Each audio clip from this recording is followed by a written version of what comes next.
الحمد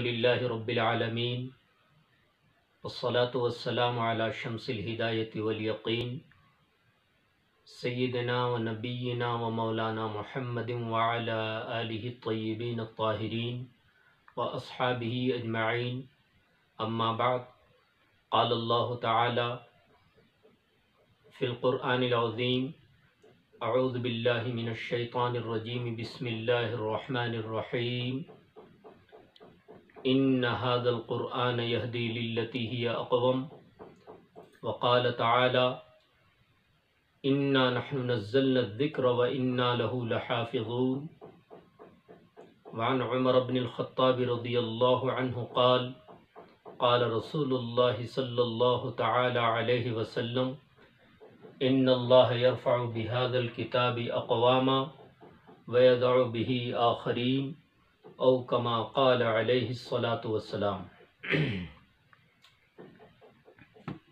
قابل قدر دینی دوستو، معزز بزرگوں، پردہ نشین ماؤں اور بہنوں، اللہ رب العزت کی لامحدود نعمتیں اس کائنات میں موجود ہیں۔ مادی نعمتیں بھی ہیں، روحانی نعمتیں بھی ہیں، جسمانی نعمتیں بھی ہیں۔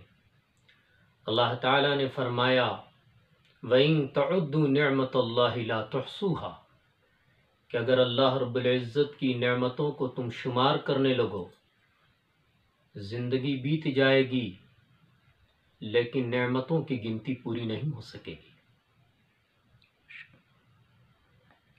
اس محدود زندگی میں اللہ تعالیٰ کی انسانوں کے اوپر جو سب سے بڑی نعمت ہے وہ روحانی اور ایمانی اور احسانی نعمت ہے۔ بلفظ دیگر ہم کہہ سکتے ہیں کہ اس احسانی نعمت کا نام قرآن ہے، اس روحانی نعمت کا نام قرآن ہے، اس اسلامی ایمانی نعمت کا نام قرآن ہے۔ یہ وہ لازوال کتاب ہے جس کتاب کے تعارف کے لیے آج مجھے یہاں بیٹھایا گیا ہے، اور میں اس کے تعارف کے لیے آپ حضرات کی خدمت میں حاضر ہوا ہوں، مگر میں حیران ہوں، سفینہ چاہیے اس بحر بے کراں کے لیے۔ کلام الملوک ملوک الکلام یہ کسی انسان کا کلام نہیں ہے جس کا تعارف آسانی سے کرایا جا سکے، یہ اللہ رب العالمین کا کلام ہے۔ وہ کلام جو امام الانبیاء صلی اللہ علیہ وآلہ وسلم کا سب سے بڑا معجزہ ہے، ایک ایسا معجزہ جو حافظ قرآن کی شکل میں چلتا پھرتا ہمارے درمیان دائر اور سائر معجزہ ہے۔ حضرت سیدنا عیسیٰ ابن مریم علیہ السلام کے معجزہ نے مردہ انسانوں کے جسم کو زندگی دی، مگر قربان جائیے محمد عربی صلی اللہ علیہ وسلم کی اس معجزہ قرآن نے مردہ دلوں کو زندگی بخش دی۔ میں اسی قرآن کا اسی معجزہ محمدی اور معجزہ الہی کا تعارف کرانے کے لیے یہاں بیٹھا ہوں۔ لوگوں، آسمان سے بہت ساری کتابیں اتری ہیں، ہر کتاب اپنے دور کے لیے، اپنے زمانے کے لیے، اپنے عہد اور وقت کے لیے جس نبی مکرم اور رسول مکرم کے حوالے وہ کتاب کی گئی تھی، اس دور کے انسانوں کے لیے نسخہ شفا اس کے اندر چھپا تھا۔ ہدایت اور شریعت کی روشنی اس کے اندر اللہ تعالیٰ نے مخفی کر رکھی تھی، مگر وہ کتابیں قرآن مقدس کے نزول سے پہلے تحریف کا شکار ہو گئیں۔ وجہ کیا تھی؟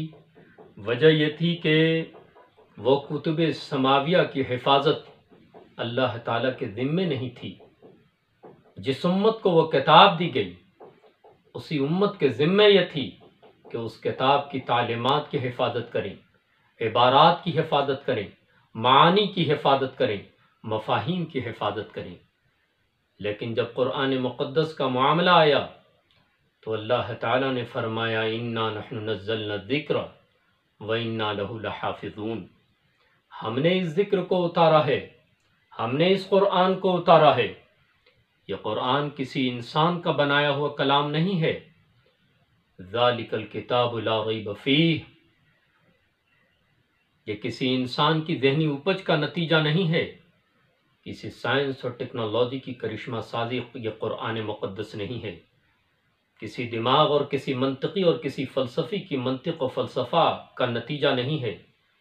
یہ قرآن مقدس اور کرسی کے مالک کا کلام ہے، اور اس کی حفاظت کی ذمہ داری اللہ رب العالمین نے خود لی ہے۔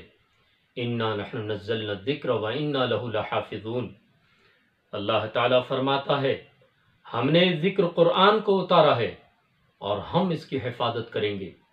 دنیا دیکھ رہی ہے، ہزار کفر کی آندھیاں چلیں، ظلم و ستم اور عدوان کی تیز و تند آندھیاں چلیں، چاروں طرف سے دنیا کی ذہانت نے، کفریہ ذہانت نے، طاغوتی ذہانت نے اور اللہ کے نافرمان اور سرکش بندوں نے بارہا قرآن مقدس کے خلاف تحریکیں چلائیں، لیکن ان ظلم و ستم، عدوان و سرکشی، کفر و شرک کی تیز و تند آندھیوں میں بھی قرآن توحید کا چراغ جلاتا رہا، قرآن انسانیت کا چراغ جلاتا رہا، قرآن عدل و انصاف کا چراغ روشن کرتا رہا۔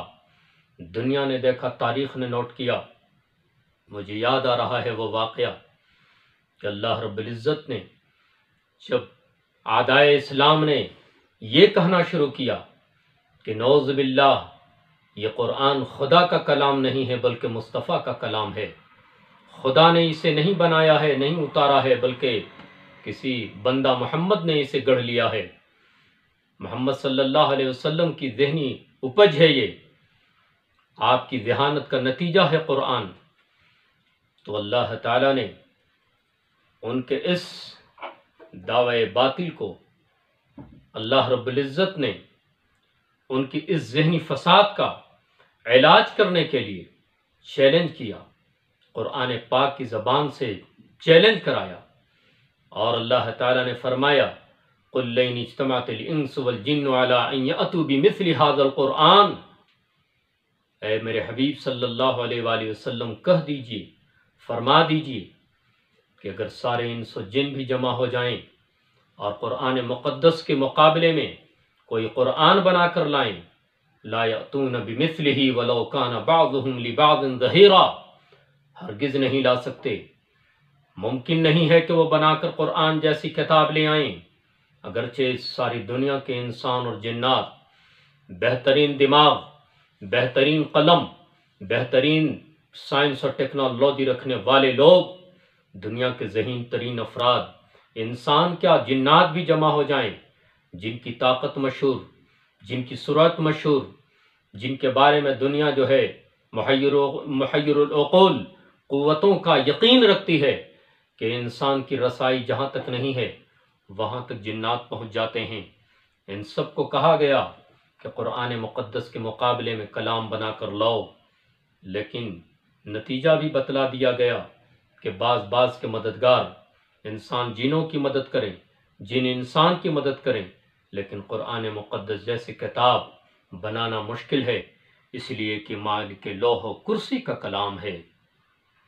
اس کے بعد جب قرآن مقدس جیسا قرآن نہ بنا سکے تو پھر 10 سورتوں کے مقابلے میں سورتیں بنانے کے لیے چیلنج کیا گیا، مگر اس میں بھی وہ عاجز رہ گئے۔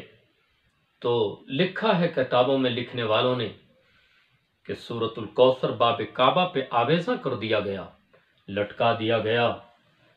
اس کے بعد انہیں چیلنج کیا گیا، پورے قرآن کی طرح نہیں بنا سکتے، 10 سورتوں کی طرح 10 سورتیں بنا کر نہیں لا سکتے، تو کم سے کم قرآن مقدس کی سب سے چھوٹی سورت، صرف 3 چھوٹی آیتوں پہ مشتمل سورہ کوثر کی طرح سورہ بنا کر لے آؤ۔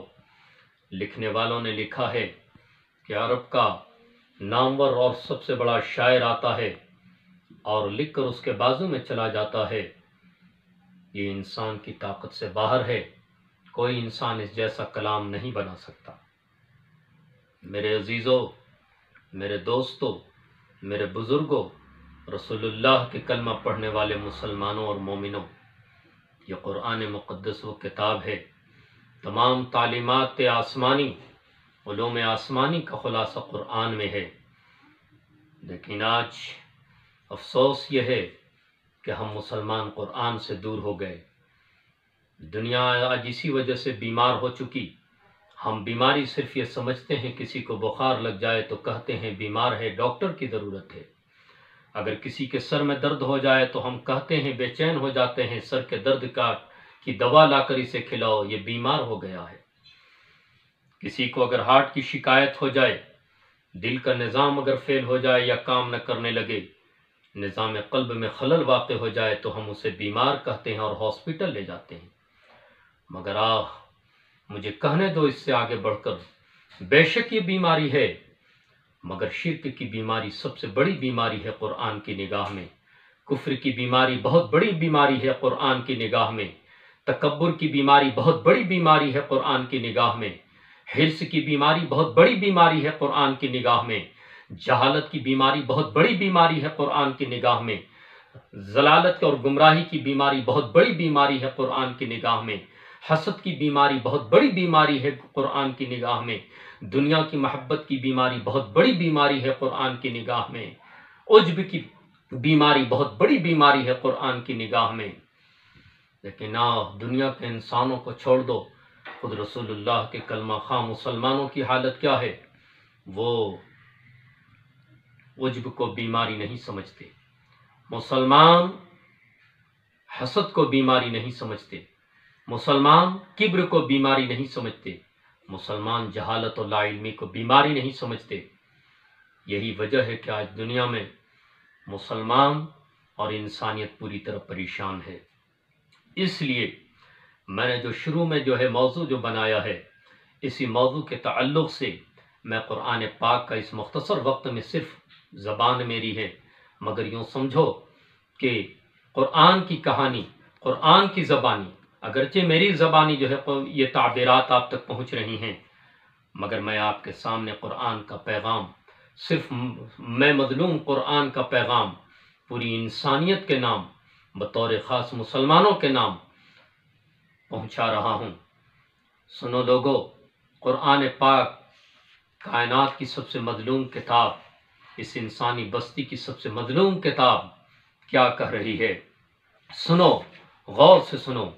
قرآن کہہ رہا ہے، اے دنیا میں بسنے والے آدم کے بیٹو، حوا کی بیٹیوں، اے دنیا میں بسنے والے انسانوں، مجھے پہچانتے ہو میں کون ہوں؟ مجھے جانتے ہو میں کون ہوں؟ تم سے میرا کیا رشتہ ہے؟ تم سے میرا کیا تعلق ہے؟ مجھے جانتے ہو؟ اگر نہیں تو سنو، میں قرآن ہوں، اللہ تعالیٰ کا فرمان ہوں، مالک عرش و کرسی کا کلام ہوں، مالک لوح و قلم کا آخری پیغام ہوں۔ میں علوم انسانیت اور علوم ہدایت کا امام ہوں۔ میں کسی انسان کا لکھا ہوا کلام نہیں ہوں، کسی انسان کی میں ذہنی اپج نہیں ہوں، کسی سائنس اور ٹیکنالوجی کی کرشمہ سازیوں کا نتیجہ نہیں ہوں، کسی منطقی کی منطق نہیں ہوں، کسی فلسفی کا ذہن و دماغ نے مجھے دنیا کے سامنے نہیں پیش کیا ہے۔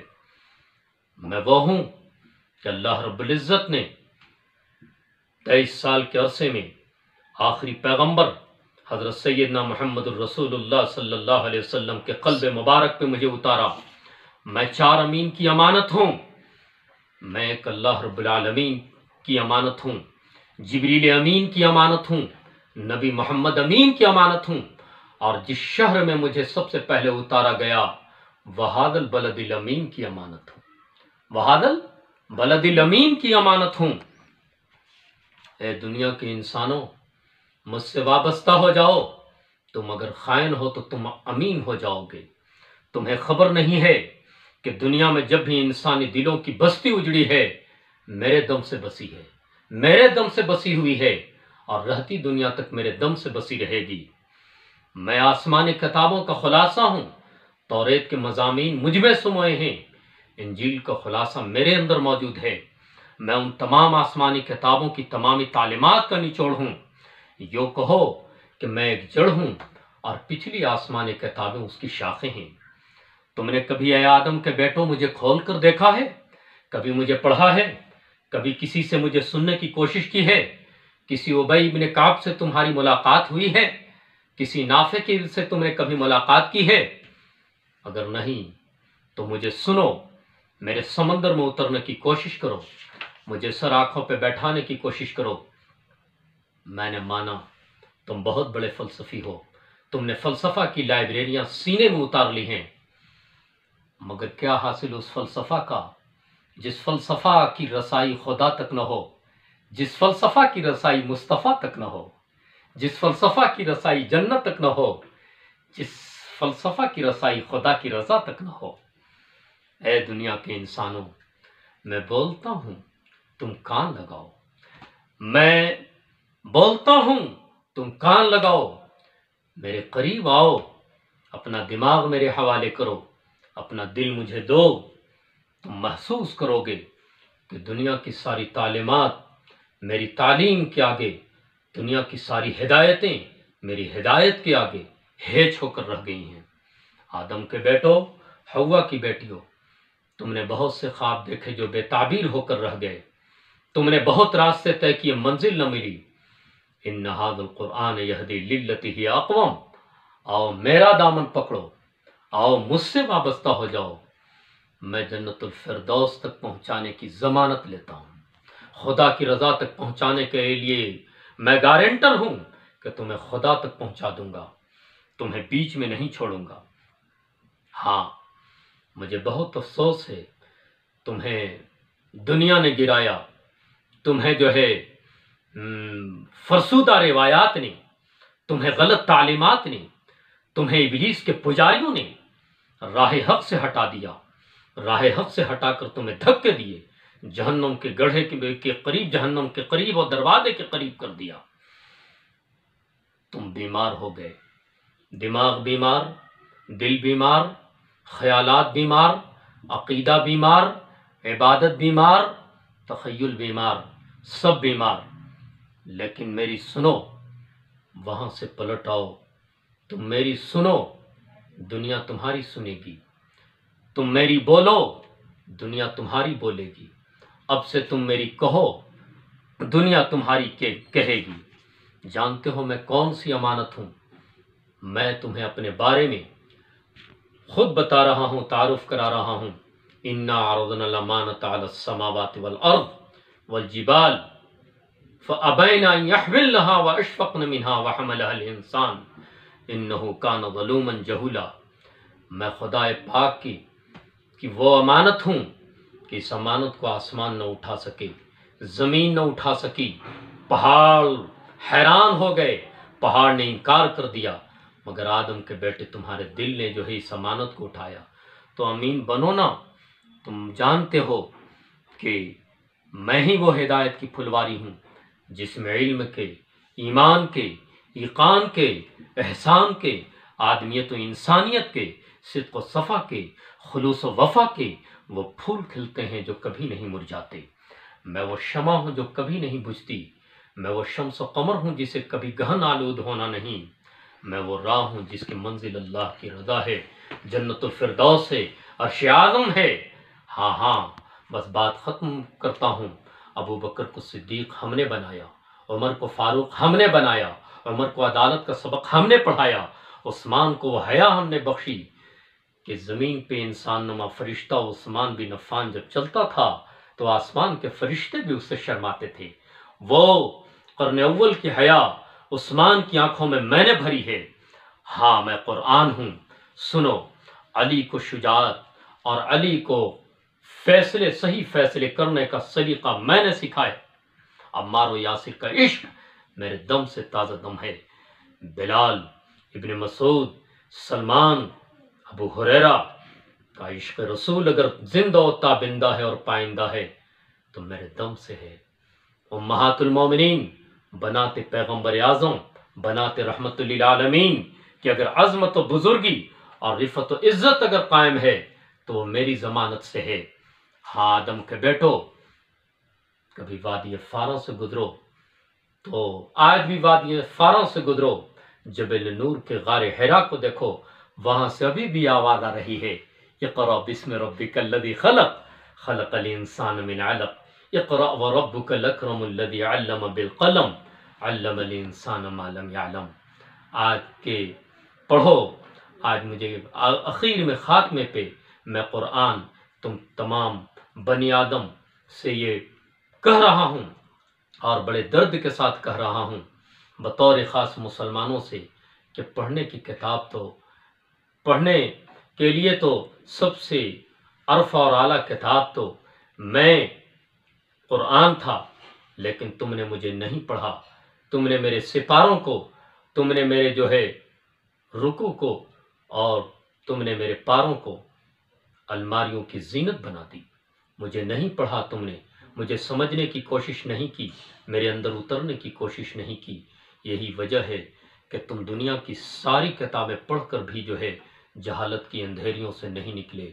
اے جہالت کے اندھیریوں میں بھٹکنے والے آدم کے بیٹو، آؤ مجھے پڑھو، مجھے سمجھو، میرے سمندر میں اترنے کی کوشش کرو۔ میرے سمندر میں وہ لازوال موتی ہیں کہ ایک موتی بھی اگر تم نے پا لیا، تمہارا نصیبہ سنور جائے گا، دنیا بھی بن جائے گی، عقبہ بھی بن جائے گی۔ خاتمہ پہ فاروق اعظم کا جو پیغمبری فرمان انہوں نے نقل فرمایا ہے، پیغمبری فرمان کہہ کر میں قرآن اپنی بات ختم کرتا ہوں، اپنا تعارف ختم کرتا ہوں۔ ان اللہ یرفع بہذا الکتاب اقواما ویضع بہ آخرین۔ بے شک اللہ تعالیٰ اس کلام مقدس، اس کتاب مقدس کے ذریعے کتنوں کو ذلت کے گڑھے سے نکال کر آسمانی عزت پہ پہنچاتا ہے، اور جو لوگ میری قدر نہیں کرتے، میری پرواہ نہیں کرتے، مجھ سے روشنی نہیں لیتے، تو اللہ تعالیٰ ذلت و رسوائی کے اس گڑھے میں ڈال دیتا ہے جہاں سے انہیں کوئی نکالنے والا نہیں ہے۔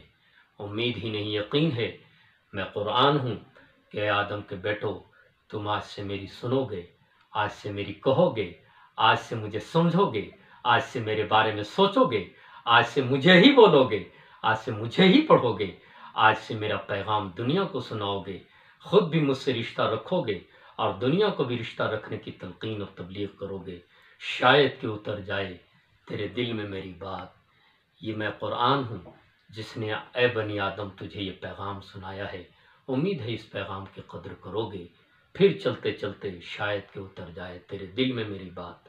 وآخر دعوانا الحمدللہ رب العالمین۔